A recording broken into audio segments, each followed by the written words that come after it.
안녕하세요. 한자 삼락의 심연진입니다. 한자 삼락에 오신 여러분 환영합니다. 오늘이 어느새 90강째예요. 이제 시작한다 한 게 엊그제 같은데 벌써 90번째 강의를 하네요. 시간이 참 빠르지요. 자, 그러다 보면은 이게 듣는 시청자 여러분들도 이게 하나하나 모르던 한자를 알게 되면은 그 이제 내공도 많이 쌓일 테고, 그죠? 지식의 폭도 넓어지고 제가 바라던 바가 이제 이루어지는 겁니다. 자, 그러면 또 오늘 90강 시작할게요. 제가 준비한 거는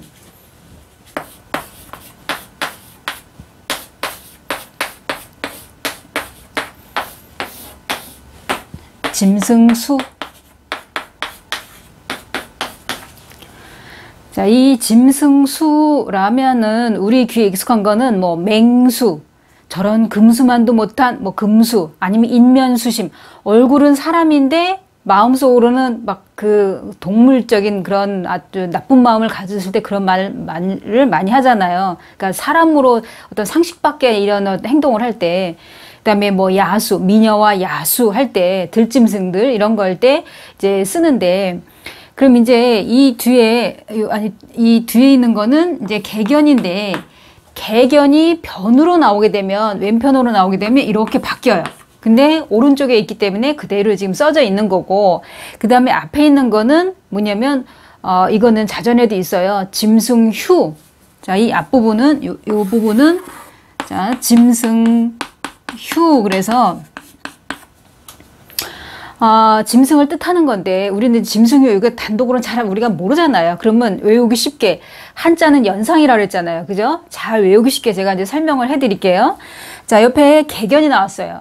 개는, 개뿐만이 아니라 우리 동물들 보면은 싸울 때 이빨로 서로 물어뜯고 싸워요. 물론 이제 뿔 달린 동물들은 뿔로 이렇게 뭐 받기도 하고, 코뿔소 같은 그런 동물들은 뿔로 이제 들이받기도 하고 그러는데, 보통은 그런 초식동물이라든지 이런 뿔 있는 동물 말고는 이렇게 그 이빨로 서로 물어뜯고 싸우고 이러잖아요. 그랬을 때 여기 보면은 개가 나왔는데, 자, 입구가 둘이에요. 그러니까 개 두 마리, 그러니까 입이 두 개니까 서로 물어뜯고 이제 싸운다고 생각을 해봐요. 그러면은 밭전이 나왔는데, 그러니까 들판에서 이제 막 지금 서로 만약에 영역 싸움 같은 걸 한다고 이제 상상을 한번 해보세요. 근데 여기는 입이 두 개인데 여기 이제 하나 남았어요. 입이 하나예요. 그러면 누군가는 하나 져서 꼬리를 보이고 이제 이렇게 항복의 의사로 이제 뭐 그 자리를 피한다거나 이러잖아요. 대개는 보면은 그 우두머리 서로가 어떤 영역을 빼앗기지 않으려고 막 죽기 살기로 막 이게 싸워요. 그죠? 동물의 왕국 이런 거 보면. 그러면 그 중에 하나가 항복 의사가 있으면 그냥 그 싸움을 포기하고 그냥 가요. 다른 곳으로 가요. 그럼 더 이상 막 또 싸우고 그러지 않아요. 그러면 내 땅을 지켰다 이런 의미에서 더 이상은 싸우지 않는데, 이거를 실수를 많이 하는 게 뭐냐면, 이 한이를 위에다 쓸 때도 있고 아니면 밭전이 밑으로 올 때도 있고 막 이게 막 헷갈리나 봐요.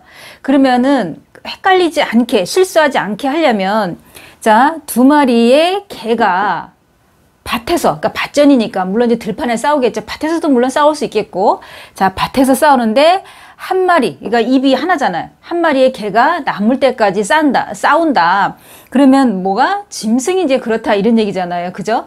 그래서 이거는 짐승수 같은 경우는 이제 가장 제가 이제 아이들, 중고등학교 애들 과외를 하다 보면은 가장 많이 실수하는 게 이게 순서가 막 뒤죽박죽이에요. 그러니까 그 스토리를 이렇게 생각을 하면서 외우시면은 훨씬 이게 그 실수하는 일이 이제 없겠죠. 이거는 줄어들겠죠. 이거는 그 짐승휴라는 거를 모른다고 치고 이렇게 외우시는 게 훨씬 낫다 이런 얘기죠. 짐승휴가 다른 거랑 결합이 돼갖고 뭐 한자 이게 그 단독으로 뭐가 나온다면 제가 또 설명을 또 뭐 하겠지만, 이런 거는 뭐 단독으로는 이렇게는 안 나오니까 그게 외우기 쉽게 연상을 하면서 외우시는 게 좋다. 제 생각에 이제 그렇다 이런 얘기예요.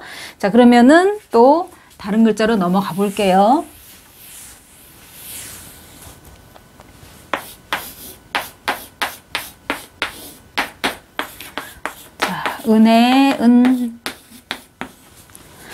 은은 두 가지만 기억을 해두시면 돼요. 그러니까 비슷하게 생긴 글자 하나하고 또 하나는 뜻이 같은 거, 이것만 기억을 해두시면 돼요. 그럼 은을 먼저 제가 자원 설명해드리면 뭐냐면, 내가 누군가에게 고마움을 느꼈어요. 그러면 너무 감사하다, 그걸 잊지 않기 위해서 은혜를 갚겠다 이런 표현 많이 하잖아요. 얼마 전처럼 이제 비가 많이 와서 이렇게 물이 만약에 불어서 제가 이제 건너다가 만약에 물에 이렇게 떠내려 갔을 때 누군가가 저를 살려주면 너무 감사하다고, 정말 이 은혜는 잊지 않겠다고. 그러니까 그 마음을 내가 마음으로 느낀 거예요. 그러니까 마음심이 나와 있는 거고, 그러면 속에 이 위에 있는 거, 이 속에 써 있는 거, 이거는 이날인, 전에 했었죠, 이날인. 그러면 이날인 같은 경우는 까닭, 이유라 그랬어요. 그러면 내가 은혜를 느낀 거, 마음으로 느낀 건 어떤 이유가 있다, 이런 얘기죠, 이거는. 그죠? 이유 없이 내가 저 지나간 사람한테 어머 은혜 입어서 감사하다 이런 표현 안 하잖아요. 뭔가 이유가 있으니까 은혜를 갚겠다 이런 표현을 할 거 아니에요. 그죠? 그러면은 이렇게 이날인이 나오면 은인데, 비슷하게 생긴 게 뭐냐면 여기에 이렇게 십자가 모양으로 돼서 밭전이 딱 나오면 이거는 생각사. 자, 생각사가 되고, 또 이게 실수 하시면 안 되니까 제가 이게 비교 설명하는 거예요. 그 다음에 은혜은이랑 뜻이 같은 거는 은혜해. 자, 은혜해가 뜻이 같아서 은혜 할 때 이렇게 쓴다는 거. 그래서 이렇게 은혜은 같은 경우에는 뭐 은인이다, 은덕을 잊지 않겠다, 아니면 보은, 뭐 이렇게 내가 이제 은혜를 갚는다, 이럴 때 보은. 그래서 뭐 결초보은, 뭐 이런 얘기할 때 나오잖아요. 그죠? 그 다음에 그 은혜를 내가 받았는데도 감사를 모르고, 반대의 개념, 배은망덕하다. 그러면 은혜를 저버리고, 이렇게 그 사람의 덕을 이제 잊어버리는 거예요. 그러니까 그럴 때, 저런 배은망덕하긴, 이런 표현 많이 하잖아요. 그죠?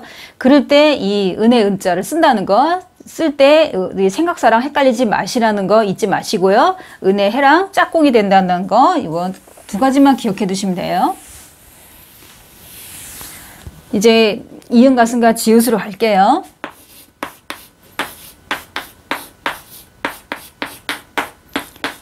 자, 바탕질. 바탕질 그러면은 먼저 설명을 드리자면 요거 하나만 쓰면 이거는 도끼근이에요. 도끼근이나 아니면 근근, 한근 두근할 때, 고기 한근 두근할 때 근이에요. 근데 여기에 뭐가 하나 더 있어요. 도끼근이 하나 더 있어요. 이거는 모탕은. 그래서 모탕이 뭐냐면은 이제 우리가 만약에 가을에 이제 그 추수를 해서 벼를 이제 가마에 한 가마니 두 가마니 세 가마니 이런 식으로 곡간에다 척척척척 쌓아놨어요. 그러면은 맨 밑바닥에 그러니까 벼를 놓을 때 그냥 바닥에 놓으면은 공기가 통하지 않잖아요. 그죠? 그러니까 거기에다가 이렇게, 그러니까 예를 들면 이제 이런 식으로 뭘 고임을 해 놓는 거죠. 땅바닥에 이렇게 뭔가 고임을 해놓고 이 위에다가 이제 이렇게 올려놓는 거죠. 그러니까 이 고임해놓은, 이게 지금 맨 밑바 땅바닥에 있다면 이 위에다가 쌀가마니를 올려놔야, 벼가마니를 올려놔야 이 속으로 바람이 들어가니까 쌀이 공기도 통하고, 그러니까 벼가 공기 통하고 썩지 않는 거잖아요. 그죠? 그거를 모탕이라고 얘기한다, 이런 얘기예요.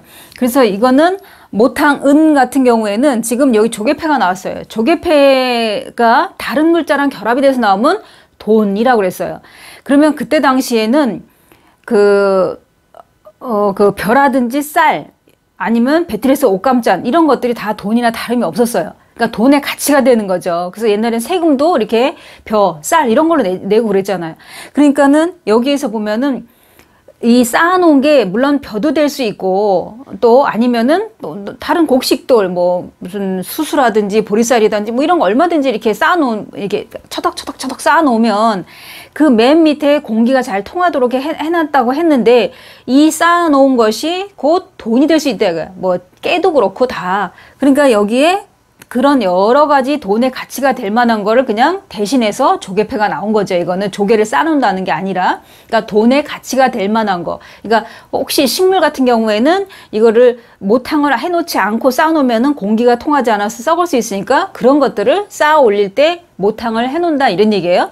그러면 이 바탕질 같은 경우에는 우리 귀에 이제 익숙한 거는 뭐 예를 들어 품질, 뭐 질문, 저 사람 뭐 자질이 있다, 아니면 소박하다라는 뜻 비슷한 거, 질박하다. 우리가 왜 도자기류 같은 거 손으로 이렇게 빚어갖고 투박해 보여도 이게 도자기류 같은 그릇은 사람들이 되게 좋아하잖아, 그죠? 그럴 때 그걸 보았을 때, 아, 질박하다. 뭐 이런 표현 많이 하잖아요, 그죠? 그럴 때. 그러면 이 바탕질의 뜻이 반대인 거를 보면은 이거는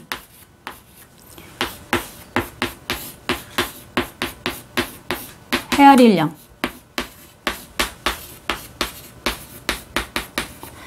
헤아릴 양은 뭐냐면 이거는 어떤 질을 따지면 이거는 양을 말하는 거예요. 우리가 뭐 질량 보존의 법칙 뭐 옛날에 그런 거 과학 시간에 배웠잖아요. 그러면은 만약에 여기 치즈 케이크 한 조각 있고 식빵이 한 덩어리 이렇게 있다면 이 영양가가 많은 거를 질을 따진 거고, 이거는 양이 많으니까 양을 따진 거고, 질양 할 때 이건 서로 반대가 된다 이런 얘기예요. 그래서 오늘 이렇게 그 세자를 배웠는데 90강의 이 세자를 지금 배웠어요. 그러니까는 지금까지 오면서 90강의 이 세자에다가 또 가지뽑기 하면은 많은 거를 배운 거죠. 그죠? 그래서 여러분들이 이렇게 하나하나 실력을 쌓아가면서 국어 공부라든지 또 아니면 이렇게 상식을 넓히는데 도움이 됐으면 좋겠어요. 자, 그러면 오늘 배운 거를 하나 보면은, 자, 짐승수.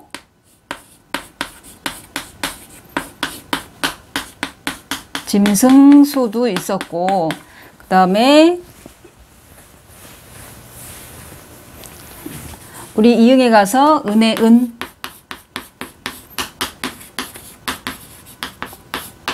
자, 이 세자를 배웠어요. 세자 배운 거 잊지 마시고요. 또 내일 다시 뵙기로 하겠습니다. 지금까지 한자 삼락의 심연진이었습니다. 안녕히 계세요.